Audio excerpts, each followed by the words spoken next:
आज हम देखेंगे टेंस के कितने प्रकार होते हैं और कौन कौन से होते हैं। टेंस तीन प्रकार के होते हैं। प्रेजेंट टेंस यानी वर्तमान काल, सेकंड पास्ट टेंस यानी भूतकाल, और फ्यूचर टेंस इसका मतलब होता है भविष्य काल। और इन तीनों टेंसेस के चार चार प्रकार होते हैं।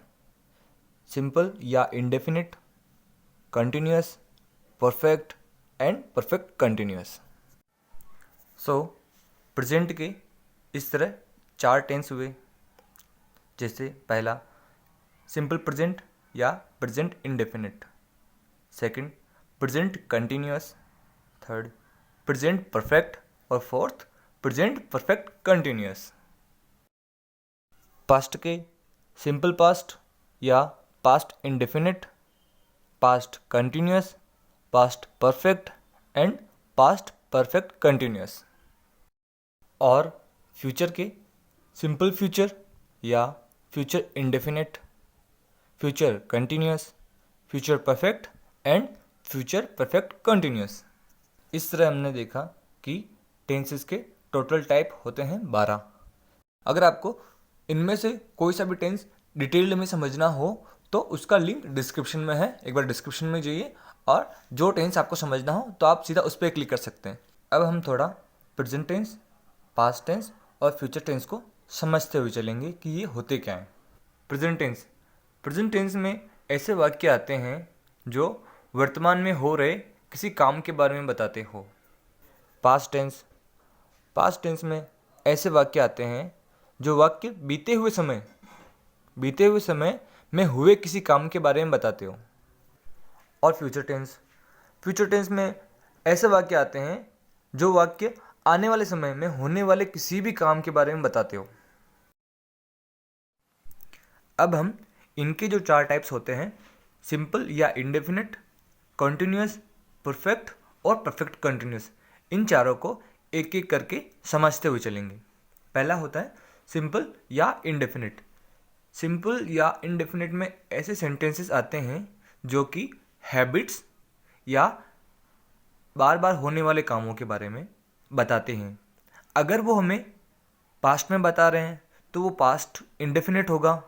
अगर वो हमें प्रेजेंट के बारे में, प्रेजेंट की आदतें और रिपीटेड काम के बारे में बता रहे हैं तो वह प्रेजेंट इंडेफिनिट होगा। और अगर वो भविष्य में होने वाले, बार बार होने वाले काम या आदतों के बारे में बताएं तो वो फ्यूचर इंडेफिनिट या सिंपल फ्यूचर होगा। जैसे वह स्कूल जाता था, वह स्कूल जाता है, वह स्कूल जाएगा। वह स्कूल जाता था, यह काम रिपीटेड है, बार बार होने वाला काम है। ये पास्ट के बारे में बताया जा रहा है, मतलब ये पास्ट इंडेफिनिट होगा। वह स्कूल जाता है, ये भी रिपीटेड बता रहा है, मगर यह प्रेजेंट के बारे में बताया जा रहा है, वर्तमान में हुए किसी काम के बारे में बता रहा है, इसलिए यह प्रेजेंट इंडेफिनिट होगा।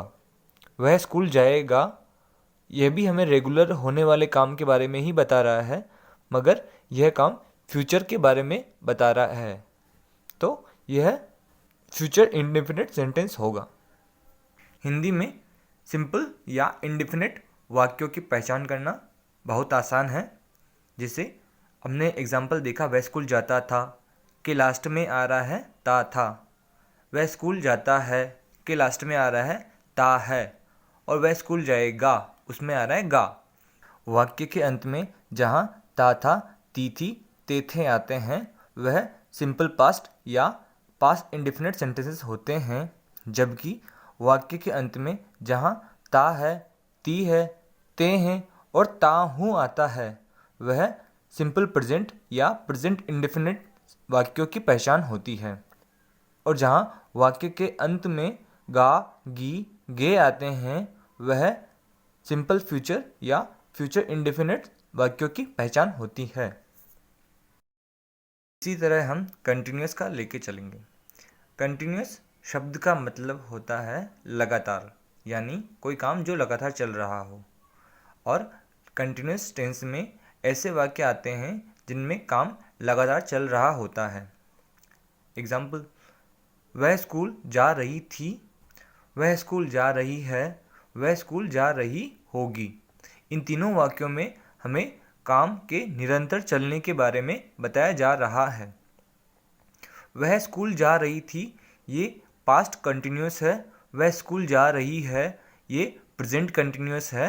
वह स्कूल जा रही होगी, यह फ्यूचर कंटिन्यूस सेंटेंस है। हिंदी में कंटिन्यूस वाक्यों की पहचान कैसे की जाती है? जहाँ वाक्य के अंत में रहा था, रही थी, रहे थे आते हैं, वह पास्ट कंटिन्यूस सेंटेंसेस होते हैं। जबकि जहाँ वाक्य के अंत में रहा हूँ, रहा है, रही है और रहे हैं आते हैं, वह प्रेजेंट कंटिन्यूस सेंटेंस होते हैं। और जहाँ रहा होऊंगा, रही होएगी या रहे होएंगे आते हैं वाक्य के अंत में, ऐसे सेंटेंस फ्यूचर कंटिन्यूस होते हैं। इसी तरह अब हम परफेक्ट का देखेंगे। परफेक्ट का मतलब होता है कंप्लीट, यानी पूर्ण या फिर पूरा। ऐसे वाक्य जिनमें काम के पूरा हो चुका होने के बारे में बताया जाए, वह परफेक्ट सेंटेंसेस होते हैं। जैसे कि मैं खाना खा चुका था, मैं खाना खा चुका हूँ, मैं खाना खा चुका होऊंगा। इनमें मैं खाना खा चुका था यह कार्य के भूतकाल में ही कंप्लीट हो चुके होने के बारे में बता रहा है, तो यह पास्ट परफेक्ट होगा। जबकि मैं खाना खा चुका हूँ यह अभी अभी काम के पूरा होने के बारे में बता रहा है, तो यह प्रेजेंट परफेक्ट का सेंटेंस होगा। जबकि मैं खाना खा चुका हूँगा यह हमें फ्यूचर में किसी समय पर काम पूरा हो चुका होने के बारे में बता रहा है, तो यह फ्यूचर परफेक्ट सेंटेंस होगा। हिंदी में परफेक्ट वाक्यों की पहचान करना भी बहुत सिंपल है, क्योंकि ऐसे वाक्य जहाँ वाक्य के अंत में चुका था, चुका हूँ या चुका होऊंगा आता है, वह परफेक्ट या कार्य के पूरा होने के बारे में बताता है। अगर वाक्य के अंत में चुका था, चुकी थी, चुके थे आते हैं, तो वह पास्ट परफेक्ट का सेंटेंस होगा। जबकि अगर वाक्य के अंत में चुका हूँ, चुका है, चुकी है और चुके हैं आते हैं, तो वह प्रेजेंट परफेक्ट का सेंटेंस होगा। और अगर वाक्य के अंत में चुका होगा, चुकी होगी या चुके होंगे आता है, तो वह फ्यूचर परफेक्ट का सेंटेंस होगा। इसी तरह अब हम परफेक्ट कंटिन्यूअस टेंस के वाक्यों के बारे में समझेंगे।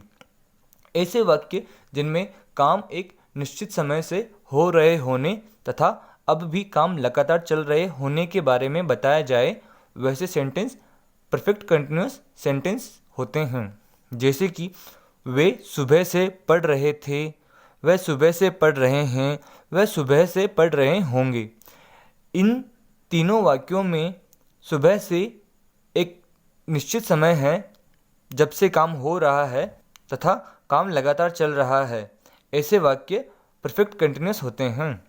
वे सुबह से पढ़ रहे थे, इस वाक्य में काम भूतकाल में या बीते हुए समय में किसी एक निश्चित समय से शुरू होकर और जिस वक्त के बारे में हम बात कर रहे हैं, यानी कि कल या उससे पहले या 3 दिन पहले, तब भी काम चल ही रहा हो, तो ऐसे वाक्य पास्ट परफेक्ट कंटिन्यूअस की कैटेगरी में आते हैं।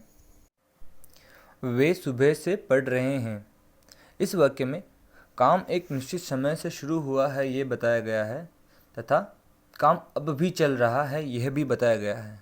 सुबह से पढ़ रहे हैं और अब भी पढ़ रहे हैं, यानी कि इसमें काम एक निश्चित समय से शुरू होकर वर्तमान में भी चल रहे होने के बारे में बताया गया है, इसलिए ये वाक्य प्रेजेंट परफेक्ट कंटिन्यूअस की कैटेगरी में आएगा। जबकि वह सुबह से पढ़ रहे होंगे, इस वाक्य में काम एक निश्चित समय से शुरू हुआ है तथा फ्यूचर में, भविष्य में किसी एक निश्चित समय तक हो रहा होगा। इसमें आने वाले वक्त के बारे में बताया गया है, इसलिए यह फ्यूचर परफेक्ट कंटिन्यूअस का सेंटेंस होगा। हिंदी में परफेक्ट कंटिन्यूअस वाक्यों की पहचान। अगर वाक्य में एक काम एक निश्चित समय से होने के बारे में बताया जाए और वाक्य के अंत में रहा था, रही थी या रहे थे आते हैं, तो वह पास्ट परफेक्ट कंटिन्यूअस का वाक्य होगा, सेंटेंस होगा। और अगर हमें काम के एक निश्चित समय से शुरू होने तथा वाक्य के अंत में रहा हूँ, रहा है, रही है या रहे हैं आते हैं तो वह प्रेजेंट परफेक्ट कंटिन्यूस का सेंटेंस होगा। और इसी तरह अगर वाक्य में हमें काम के एक निश्चित समय से शुरू होने तथा वाक्य के अंत में रहा होगा, रही होगी या रहे होंगे बताते हैं तो ऐसे वाक्य फ्यूचर परफेक्ट कंटिन्यूस में आते हैं। इन वाक्यों में अगर हम निश्चित समय को हटा दें तो वह परफेक्ट कंटिन्यूस की कैटेगरी में ना आकर के कंटिन्यूस की कैटेगरी में आएंगे। हमने पास्ट, प्रेजेंट और फ्यूचर के हर एक टेंसेस को डिटेल से समझाने के लिए हर एक के लिए एक पर्सनल वीडियो बनाया है और उसमें हमने उसके टेस्ट, एग्जाम्पल्स और चार्ट्स वगैरह दिए हैं। किसी भी टेंस को डिटेल में समझने के लिए वो वीडियो भी एक बार जा कर के देखें, उनका लिंक डिस्क्रिप्शन में है। और अगर आपको किसी भी तरह का डाउट होता है तो उसके लिए भी हम एक अलग से वीडियो बनाएंगे। आपके डाउट जो भी हैं एक बार हमें कमेंट में समझाएं। हम अपने चैनल पर ऐसी ही स्टडीज़ वीडियो लाते रहेंगे और ऐसी वीडियो देखने के लिए लाइक, कमेंट और सब्सक्राइब करना ना भूलें।